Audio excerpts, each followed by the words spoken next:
Hello everyone, bear with me because this is the very first time that I've been able to go live in two groups, so I'm going to look between two cameras.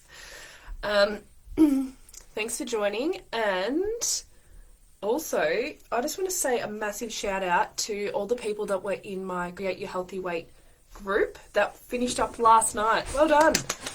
You've made some amazing progress towards changing your health and changing your life. Today we have quite a few questions around food comparisons. So differences and what's better in terms of butter, margarine, flours, pastas, milks, sugars, all that sort of stuff. So I'm going to go through the ones one by one that were questioned. I had to write a little note so I'd remember. So the first one was, what's better, butter or margarine? My first question is, do you need either? So if butter or margarine is what is considered an extra food. It's not a core food within your food groups or anything like that. So where are you using it, number one? And if it's only occasionally, I would say it doesn't actually matter. Like if you're using it less than once a week, it doesn't really matter which one you have. If it's something that you're using daily, I would be saying, can you make the switch from butter or margarine to things like olive oil or avocado instead?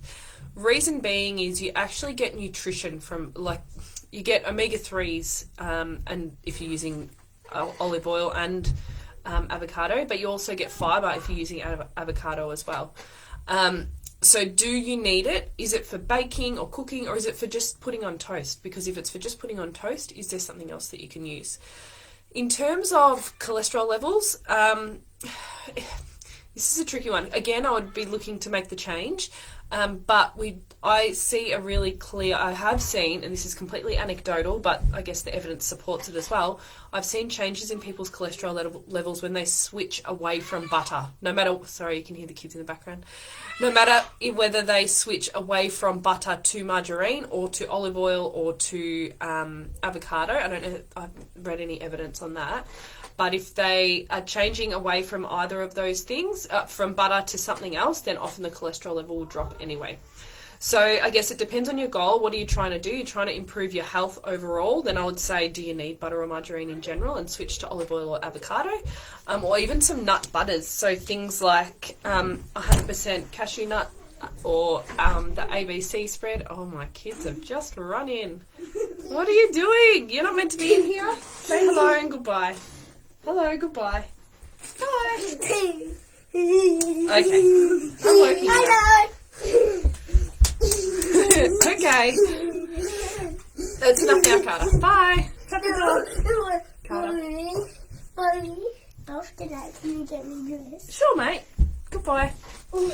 The next question is around wheat flour versus rice flour, almond flour, all that sort of stuff. And again, I would be asking, what are you using it for? Oh my gosh, excuse me.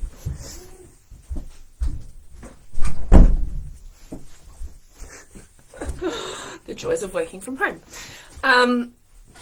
So yeah, if you're using, I would always recommend, if you're going to have flour in the cupboard, always try and make it whole grain. So whether that's whole wheat flour,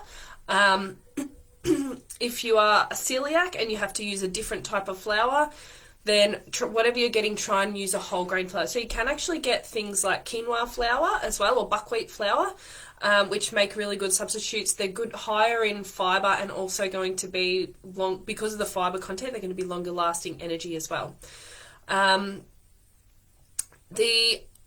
Look, rice flour I tend not to use unless I'm baking. So if I'm making some, making shortbread or things like that, and that happens once a year.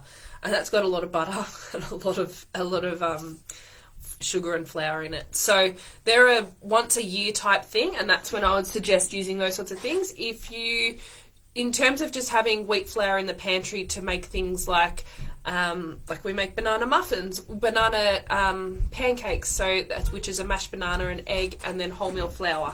So for those sorts of things, I would always try and recommend wholemeal flour, but I have done it with quinoa flour as well, and it does work just as well. Almond flour is high in fibre and high in protein, but it doesn't have the same consistency as wheat flour, or even rice flour, because it doesn't have it, as wheat flour, because it doesn't have the gluten to help bind things. So if you're going to make something out of almond flour, it's going to be quite dense. So just keep that in mind. But that's it's basically just the ground up. So when you make almond milk, you grind up almonds and then you add water to it. And then when you strain all the water off and dry out what's left, that's basically almond flour. So it is very high in nutrition, but it just probably won't work as a great substitute for something that you would normally use wheat flour for. But I'll stick with what I'm saying. If you're going to have wheat flour in the cupboard, try and make sure it's wholemeal. So then it's higher, lower GI than regular white flour, and it's got more fibre in it as well. The next one is milks. This is such a common question. There's so many people that are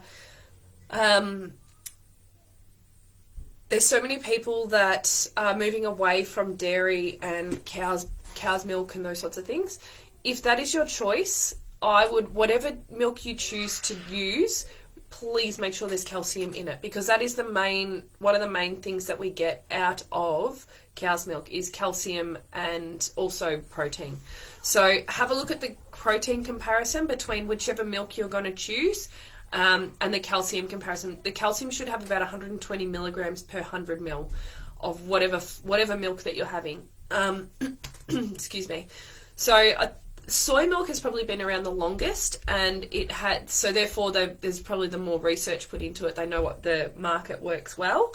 So most soy milks have similar amounts of calcium and similar amounts of, I think, protein now. I'd have to double check that as well. I do have a milk comparison table floating around somewhere in my emails that I could potentially post into the group so that people can have a look at the differences in nutritional breakdown, so they can make their own informed choice on that.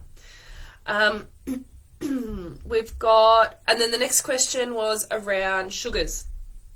So white sugar versus raw sugar versus stevia, versus coconut sugar. Again, what are you using sugar for? It's not a staple as part of the everyday. In terms of having things in the cupboard. Can you say hello and then goodbye? Okay, all right. Do you want to stay here and help me work, or do you want to go? Yeah. You have to be very quiet, though. Yeah. You're going to be very quiet? Okay, you're going to be very quiet. Why can't I say collapsing? Because that's not what people are listening to. Collapsing. Okay. Can you help it? I need you to either go, or you have to stay here and be really quiet. Both of you. So, we have, whatever you're using the sugar for. Collapsing. Carter, you need to be quiet or you need to leave. Which one is it? School holidays. What's everyone doing on their school holidays? To keep your kids entertained. Let me know. So I have brown sugar in the cupboard and raw sugar. And they're the ones that I tend to use the most if I'm adding sugar to anything. But again, it's more for taste rather than something that I would have on a daily basis. So the fact that it's not there on a daily basis, again, it doesn't matter too much. Coconut sugar is probably another one that's common. Can you go and see Daddy? Can you go and draw me a picture? Go and draw me a picture, please. Okay, I'm live on the internet right now. Here you go. Here's a picture. So coconut sugar is probably another one that people tend to use. Go and do it out on the table. Carter, I need you to go out and see. Last week he was like not well in the back of the car, and then this week he's going crazy. You need to. Can you help Carter find a pen, please? And go and tell Dad that you need to. No, this pen doesn't work. Okay, go and find one that works out there. This is going to be a long video today. Apologies to anybody watching it in the background. On replay. Carter, you can't open that drawer. You can't open the drawer. I am actually going to leave it there and go live again once I sort these kids out. Alright, goodbye everyone. Thanks for listening.